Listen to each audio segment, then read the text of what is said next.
नमस्कार दोस्तों, स्वागत है आपका अपना ही यूट्यूब चैनल टुडे एग्जाम पर। दोस्तों आज है 17 अगस्त 2022 और आज से ही आरआरबी ग्रुप डी की जो है परीक्षा शुरू हो गई है तथा द्वितीय पाली की भी एग्जाम समाप्त हो चुकी है। तो द्वितीय पाली की एग्जाम में जीके जीएस सेक्शन से जो भी प्रश्न पूछे गए सभी प्रश्नों को लेकर आए हैं। सभी प्रश्न रियल है जो एग्जाम के अंदर पूछा गया था। अगर आपको लगता है कि कोई भी प्रश्न गलत है तो आप हमसे पूछ सकते हैं कमेंट करके, मैं उसे आपको बताऊंगा। साथ ही साथ अगर आप लोगों के पास और भी कोई प्रश्न है तो हमें कमेंट करके जरूर बताएं ताकि हम जब नेक्स्ट वीडियो लेके आएंगे उसमें इंक्लूड कर देंगे। दोस्तों एक प्रश्न आया था कि नर्मदा नदी का उद्गम स्थल क्या है। नर्मदा नदी का उद्गम स्थल क्या है, ओरिजिन क्या है। पहले शिफ्ट में पूछा गया था कि पेरियार नदी कहाँ स्थित है। यहाँ पर पूछा गया कि नर्मदा नदी का उद्गम स्थल कहाँ है, तो यह अमरकंटक की पहाड़ी जो मध्य प्रदेश में स्थित है। बात करें नर्मदा नदी और ताप्ती नदी, ये डेल्टा का फॉर्मेशन नहीं करता है, डेल्टा का निर्माण नहीं करता है। साथ ही साथ ये उल्टी दिशा में बहती है, यानी पूरब से पश्चिम की तरफ बहता है, ईस्ट से वेस्ट की तरफ बहने का काम करते हैं। और नर्मदा नदी कहाँ गिरती है, तो अरब सागर में गिरती है। तो आने वाले शिफ्ट में जो भी एक्स्ट्रा फैक्ट है आपको अच्छे से सुनना है। अगर आप एग्जाम देने वाले हैं तो जैसा कि आपने एमटीएस में देखा, हमने एक्स्ट्रा फैक्ट से काफी क्वेश्चन कवर करवाते थे, तो यहाँ पर भी ग्रुप डी में भी लगातार बने रहेंगे। आप जो है एक्स्ट्रा फैक्ट को अच्छे से सुनते रहिए। गोदावरी नदी का उद्गम स्थल पूछा जा सकता है, तो ये कहाँ है, नासिक निकलती है गोदावरी नदी। और नासिक कहाँ है, जो है महाराष्ट्र में स्थित है। चलते हैं आगे। साथ ही साथ कृष्णा का भी पूछा जा सकता है, जो नदी ट्रेंड में है, तो कृष्णा नदी का उद्गम जो है महाबलेश्वर महाराष्ट्र से होती है, आपको ये भी ध्यान रखना है। एक प्रश्न पूछा था कि संगाई हिरन कहाँ पाया जाता है। हिरन की एक प्रजाति होती है संगाई, तो ये कहाँ पाई जाती है, इस प्रकार का एक प्रश्न पूछा गया था। तो संगाई हिरन जो है ये मणिपुर राज्य में पाया जाता है। बात करें मणिपुर राज्य के कौन से वन्य जीव अभयारण्य में, वहां पे राज्य का नाम दिया गया था, लेकिन अगर डायरेक्ट जो है नेशनल पार्क का नाम दिया गया होता तो कैबुल लामजाओ नेशनल पार्क, जो दुनिया का एकमात्र पल्लवित नेशनल पार्क है जो मणिपुर में स्थित है, तो इसी में संगाई हिरन इसकी प्रमुख विशेषता है। बात करें लोकटक झील कहाँ है, तो ये भी मणिपुर में स्थित है, तो आपको ये बात भी ध्यान रखना है मणिपुर के रिगार्ड में। एक प्रश्न पूछा गया था प्रधानमंत्री के वर्तमान में मुख्य आर्थिक सलाहकार कौन है। पहले शिफ्ट में पूछा गया कि जो वर्तमान आर्थिक सलाहकार है किसको रिप्लेस करके बना था, और इसमें पूछा गया कि कौन है। तो दोस्तों यही फायदा हो जाता है आपको एनालिसिस फॉलो करने का और एक्स्ट्रा फैक्ट देखने का। तो वर्तमान में जो मुख्य आर्थिक सलाहकार है ये है अनंत नागेश्वरम, जो मुख्य आर्थिक सलाहकार है, और ये के सुब्रमण्यम को रिप्लेस करके जो है पोस्ट को प्राप्त किया है। और उसके बाद पूछा जा सकता है कि वर्तमान में जो है नेशनल सिक्योरिटी एडवाइजर राष्ट्रीय सुरक्षा सलाहकार कौन है, तो ये है अजीत डोभाल। वहीं पे उपराष्ट्रीय सुरक्षा सलाहकार भी पूछा जा सकता है, तो ये है मिस्री। तो आपको ये भी ध्यान रखना है, इनका डायरेक्ट सरनेम याद रखना है। मिस्री जो है उपराष्ट्रीय सुरक्षा सलाहकार है और मुख्य सुरक्षा सलाहकार कौन है, अजीत डोभाल। एक प्रश्न पूछा गया था आर्टिकल से। आर्टिकल से 3 प्रश्न पूछे गए सेकेंड शिफ्ट के अंदर, जैसा कि आप इस वीडियो में देखेंगे। तो एक आर्टिकल पूछा गया था कि अनुच्छेद 48 का संबंध किससे है। दोस्तों अनुच्छेद 48 का संबंध जो है राज्य के नीति निर्देशक तत्व के अंदर में आ जाता है अनुच्छेद 48, और ये पर्यावरण के संरक्षण से संबंधित है। बात करें अनुच्छेद 51 के क में क्या है, तो मौलिक कर्तव्य जो जोड़ा गया था संविधान में कब, 1976 ईस्वी में 42वां संविधान संशोधन के द्वारा। और ये किस समिति के अनुशंसा पे जोड़ा गया था, ये भी इंपोर्टेंट हो जाता है। तो स्वर्ण सिंह समिति के अनुशंसा पे जो है मौलिक कर्तव्य को जोड़ा गया था 1976 में 42वां संविधान संशोधन द्वारा। वर्तमान में मौलिक कर्तव्य कितने हैं, 11 है। कहां रखा गया है, 51 के क में रखा गया है। किस देश के संविधान से लिया गया है, रूस के संविधान से लिया गया है। अनुच्छेद 32 से संवैधानिक उपचारों का अधिकार है, ये मौलिक अधिकार के अंदर आ जाता है ये आर्टिकल। और इस आर्टिकल को ही डॉक्टर भीमराव अम्बेडकर ने संविधान का आत्मा कहा था। वैसे संविधान का आत्मा जो है प्रस्तावना या उद्देशिका को कहा जाता है। एक अनुच्छेद और देख लीजिए जो आने वाले शिफ्ट के लिए आपके लिए उपयोगी रहेगा। अनुच्छेद 40 ये ग्राम पंचायत के गठन से संबंधित है, ये भी नीति निषेध तत्व के अंदर आ जाता है। मैं थोड़ा सा यहाँ पे चर्चा करना चाहूंगा कि भाग 2 में नागरिकता है, भाग 3 में मौलिक अधिकार है, भाग 4 में नीति निषेध तत्व है। ये काफी इंपोर्टेंट हो जाता है, डायरेक्ट भाग पूछता है एग्जाम में, तो आपको ध्यान रखना है।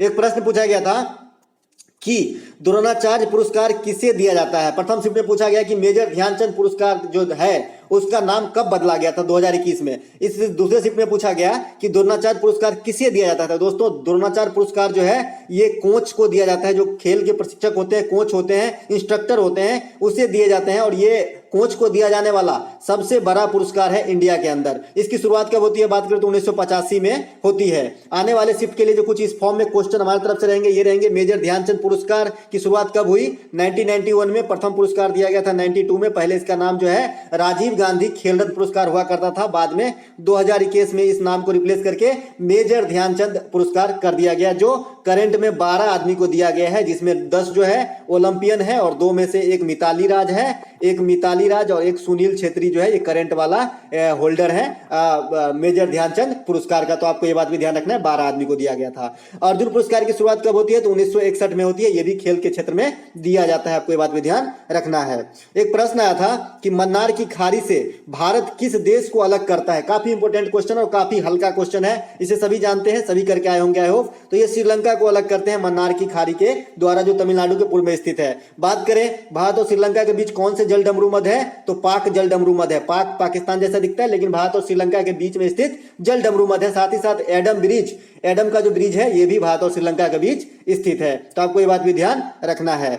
एक प्रश्न पूछा गया था कि हिजरी संबंध की शुरुआत कब होती है। दोस्तों हिजरी संबंध जो इस्लाम धर्म से संबंधित है, तो हिजरी संबंध की शुरुआत जो है 622 ईस्वी में मोहम्मद साहब के द्वारा किया गया था, जिसे पैगंबर मोहम्मद साहब भी कहा जाता है, जो इस्लाम धर्म के संस्थापक हैं। इस्लाम धर्म की स्थापना कब होती है, 7वीं सदी में। डायरेक्ट पूछा जाता है रेलवे के अंदर ये क्वेश्चन, इस्लाम धर्म की स्थापना हुई कौन सी सदी में, 7वीं सदी, 6ठी सदी। तो जैसा कि आप देख रहे हैं 622 तो किसके तरफ है, 700 की तरफ जा रहा है, तो 7वीं सदी में हुआ था। बात करें इस फॉर्म में जो क्वेश्चन और आने वाली संभावना है, ये क्या है, शक संबंध की शुरुआत कब हुई थी, 78 ईस्वी में, किसके द्वारा, कनिष्क के द्वारा। तो आपको ये बात भी ध्यान रखना है। एक प्रश्न पूछा गया था कि लेटेराइट मिट्टी किस फसल के लिए अत्यधिक उपयोगी होती है। दोस्तों लेटेराइट मिट्टी जो है ये चाय, काजू, इस प्रकार का जो फसल है इसके लिए उपयोगी होती है। इसकी रंग जो है लाल भी होती है, तो आपको ये बात भी ध्यान रखना है। साथ ही साथ काली मिट्टी, जिसे रेगूर मिट्टी भी कहा जाता है, रेगूर मिट्टी या कपासी मिट्टी भी कहा जाता है, ये कपास के खेती के लिए काफी ही जो है उपयोगी है। तो आपको ये बात भी ध्यान रखना है, क्योंकि इसमें ह्यूमस की मात्रा जो है सबसे अधिक होती है। और वर्तमान में गुजरात राज्य को पछाड़ के जो है कपास की खेती में महाराष्ट्र 1 नंबर पे हो गया है। तो आपको ये बात भी ध्यान रखना है। हाल में ही ये रिकॉर्ड डाटा सामने आया है कि जो महाराष्ट्र जो है कपास की खेती में अव्वल राज्य हो गए हैं। एक प्रश्न आया दोस्तों कि निम्नलिखित में से कार्बन के अपरूप कौन सा है। प्रथम शिफ्ट में एनालिसिस मैंने बता दिया था, हालांकि जब सेकेंड शिफ्ट की एग्जाम होती है तो प्रथम शिफ्ट वाला जो है कहां देख पाते हैं प्रथम शिफ्ट का वीडियो। तो अपरूप जो है कार्बन का ये है हीरा, ग्रेफाइट, कोयला, फुलेरिन इत्यादि जो है कार्बन का प्रमुख अपरूप है। अब जैसा ऑप्शन में रहा होगा वैसा आंसर हो जाएगा। साथ ही साथ मैं बताऊं कि परमाणु का जो परमाणु द्रव्यमान होता है 12 होता है, क्रमांक होता है 6 होता है, आपको ये बात भी ध्यान रखना है। साथ ही साथ इसके सूत्र C होते हैं, काफी कॉमन है। इसके बाद हीरा जो है जो कार्बन का अपरूप है, ये प्रकृति में सबसे अत्यधिक कठोर तत्व है। अत्यधिक कठोर तत्व कहिए या पदार्थ कहिए, लेकिन धातु नहीं कहिएगा, क्योंकि सबसे अधिक कठोर धातु जो है प्लूटोनियम होता है। तो आपको ये बात भी ध्यान रखना है, प्लेटिनम जो है सबसे अधिक कठोर धातु है, लेकिन ये तत्व है हीरा जो सबसे कठोर होती है। साथ ही साथ जो कार्बन के सुचालक होते हैं ग्रेफाइट, माफ कीजिएगा, कार्बन के जो अपरूप होते हैं ग्रेफाइट, ये विद्युत के सुचालक भी होते हैं। तो अधातु होते हुए भी विद्युत के सुचालक है। इसका उपयोग जो है पेंसिल बनाने में होता है, लेड पेंसिल बनाने में। साथ ही साथ नाभिकीय रिएक्टर में मंदक के रूप में इसका इस्तेमाल किया जाता है। तो आपको ये बात भी ध्यान रखना है, ग्रेफाइट का उपयोग भी पूछा जाता है एग्जाम के अंदर। एक प्रश्न आया था कि रेडॉक्स अभिक्रिया क्या होती है। दोस्तों रेडॉक्स अभिक्रिया, अगर आप साइंस स्ट्रीम से जो है 12 किए हैं तो ये बहुत इजी हो जाता है इस प्रकार की अभिक्रिया को समझना। जब ऑक्सीकरण और अवकरण की प्रक्रिया एक ही साथ होती है तो उसे रेडॉक्स अभिक्रिया कहा जाता है। अब ऑक्सीकरण और अवकरण क्या है, ध्यान से सुनिएगा। तो लोहे पर जंग लगना रासायनिक परिवर्तन का एक उदाहरण है, जो रेडॉक्स अभिक्रिया का भी उदाहरण है। तो आपको ये तो उदाहरण हो गया। और रेडॉक्स अभिक्रिया आपने समझ लिया कि अवकरण और ऑक्सीकरण की प्रक्रिया जब साथ में होती है तो उसे रेडॉक्स अभिक्रिया कहा जाता है। अब जो अवकरण की प्रक्रिया होती है उसमें इलेक्ट्रॉन ग्रहण करने की प्रोसेस होती है, और ऑक्सीकरण जो है वो इलेक्ट्रॉन की हानि होती है, यानी इलेक्ट्रॉन की त्याग किया जाता है। तो आपको ये ध्यान रखना है। साथ ही साथ एक प्रश्न पूछा जाता है कि जब लोहे पर जंग लगती है तो लोहे के भार पे क्या परिवर्तन होती है। तो लोहे का भार जो है बढ़ जाता है जंग लगने से, फेरोफेरस ऑक्साइड का जो है परत जम जाता है। एक प्रश्न आया था कि मायोपिया के उपचार के लिए किस लेंस का प्रयोग किया जाता है। दोस्तों मायोपिया या निकट दृष्टि दोष ये दोनों एक ही चीज है।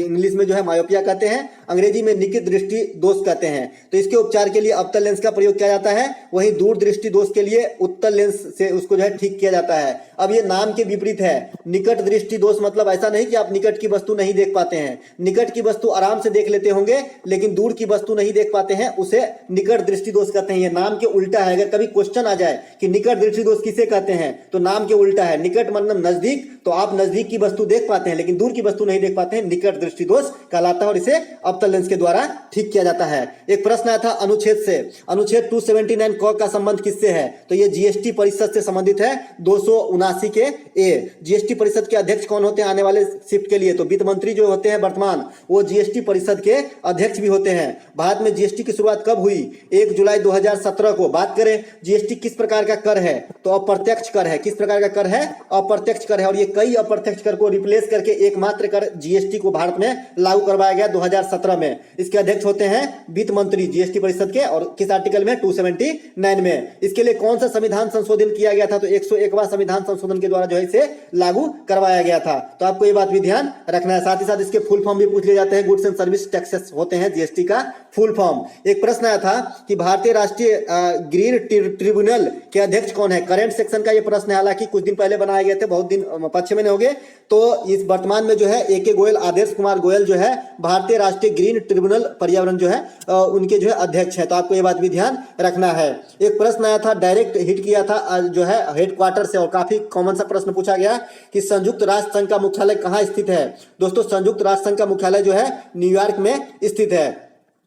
अब बात करें संयुक्त राष्ट्र संघ की स्थापना कब होती है, 24 अक्टूबर 1945 को द्वितीय विश्व युद्ध के परिणाम स्वरूप बाद में किया गया था। तो द्वितीय विश्व युद्ध का वरदान भी इसे कहा जाता है। वर्तमान में संयुक्त राष्ट्र संघ के महासचिव जो है कौन है, एंटोनियो गुतेरस है। इनके अस्थायी सदस्य कितने होते हैं, तो 5 होते हैं आने वाले शिफ्ट के लिए। तो अस्थायी सदस्य कौन कौन से हैं, इंग्लैंड है, फ्रांस है, रूस है, चाइना है और अमेरिका है। तो आपको ये बात भी देना, इंग्लैंड, फ्रांस, रूस, चीन, अमेरिका, तो ये 5 जो है इसके अस्थायी सदस्य होते हैं। वर्तमान में भारत क्या है इनके, तो भारत जो है अस्थायी सदस्य है, जिसका कार्यकाल 31 दिसंबर 2022 तक है। तो आपको ये बात भी ध्यान रखना है। एक प्रश्न आया था, विश्व का सबसे बड़ा नदी द्वीप कौन सा है। कॉमन सा प्रश्न है। तो विश्व का सबसे बड़ा नदी द्वीप जो है ये माजुली है। कहाँ स्थित है, असम में स्थित है। साथ ही साथ विश्व की सबसे बड़ी नदी पूछा जाएगा तो अमेजन हो जाएगा। विश्व की सबसे लंबी नदी नील नदी हो जाएगी। विश्व की सबसे बड़ी सहायक नदी मेडिरा हो जाएगी, जो अमेजन की सहायक नदी है। तो नदियां से इतनी क्वेश्चन आने की संभावना तो हो ही जाती है आने वाले शिफ्ट में, क्योंकि आप देख रहे हैं कि जो भी प्रश्न पूछा जा रहा है कुछ दिनों से एग्जामिनर ने ऐसा पैटर्न अपनाया है, चाहे एसएससी की बात कर लीजिए, रेलवे की बात कर लीजिए, कि जो क्वेश्चन आता है उससे रिगार्ड में ही उससे घुमा फिरा के दूसरी भाषा में उसी के संबंधित क्वेश्चन पूछ लिया जाता है। तो आपको एनालिसिस नियमित फॉलो करना है अगर आप एग्जाम देने वाले हैं तो। एशिया की सबसे लंबी नदी की बात किया जाएगा तो यांगटीसी क्यांग जो है एशिया की सबसे लंबी नदी होगी। विश्व में जिस प्रकार से नील है उसी प्रकार से एशिया में जो है यांगटीसी क्यांग सबसे लंबी नदी हो जाएगी। एक प्रश्न पूछा गया था कि राहुल गांधी का जो लोकसभा चुनाव क्षेत्र है कौन सा है। तो दोस्तों इन्हें कौन नहीं जानता है, तो राहुल गांधी की लोकसभा चुनाव क्षेत्र जो है ये केरल के वायनाड है। तो आपको ये बात भी ध्यान रखना है। एक प्रश्न आया था कि वर्ष 2024 का ग्रीष्मकालीन ओलंपिक कहां पर आयोजित किया जाएगा। जो लेटेस्ट वाला ओलंपिक खेल हुआ है ये कहां हुआ है, टोक्यो में। कौन से नंबर का था, 2020 वाला था। कब करवाया गया, 2021 में, पेंडेमिक के कारण। भारत यहां पर कुल कितने पदक जीते, 7 पदक जीते। किस फॉर्म में जीते, 1+2+4 के फॉर्म में जीते। 1 गोल्ड जीते नीरज चोपड़ा के द्वारा, 2 रजत जीते और 4 जो है ब्रॉन्ज प्राप्त किए 2020 यानी 2021 में जो ओलंपिक हुए थे टोक्यो के अंदर उसमें। अब यहाँ पे पूछा गया कि 24 वाला ओलंपिक कहाँ होगा, तो ये पेरिस में होगा, फ्रांस में होगा, 2024 के ग्रीष्मकालीन ओलंपिक। उसके बाद 2028 का भी रख लीजिए आने वाले शिफ्ट के लिए, लॉस एंजलिस में होगा अमेरिका में। 2032 का ब्रिस्बेन ऑस्ट्रेलिया में होगा और टोक्यो जो 2020 में हुआ था वो टोक्यो में हुआ था 2021 में, माफ कीजिएगा 2020 वाला ओलंपिक 21 में कराया गया था, लेट करवाया गया था। ओलंपिक की शुरुआत कब होती है, 1896 में होती है। कहां से, ग्रीस के एथेंस से। और इसकी श्रेय किसे जाता था, पियरे डी कुबर्टीन को जो है इसके पिता यानी श्रेय कहा जाता है। एक प्रश्न आया था कि स्टैच्यू ऑफ यूनिटी की टोटल ऊंचाई कितनी है। तो स्टैच्यू ऑफ यूनिटी जो है इसकी टोटल ऊंचाई 182 मीटर है। यह सरदार वल्लभ भाई पटेल की प्रतिमा है जो कहाँ स्थित है, गुजरात के केवड़िया में स्थित है। केवड़िया का नाम बदल दिया गया, आपको ये बात भी ध्यान रखना है। तो इसका नाम जो है अब एकता नगर कर दिया गया है। तो आपको ये बात भी ध्यान रखना है, केवड़िया स्टेशन का नाम बदल गया है, अब इसका नाम जो है एकता नगर कर दिया गया है।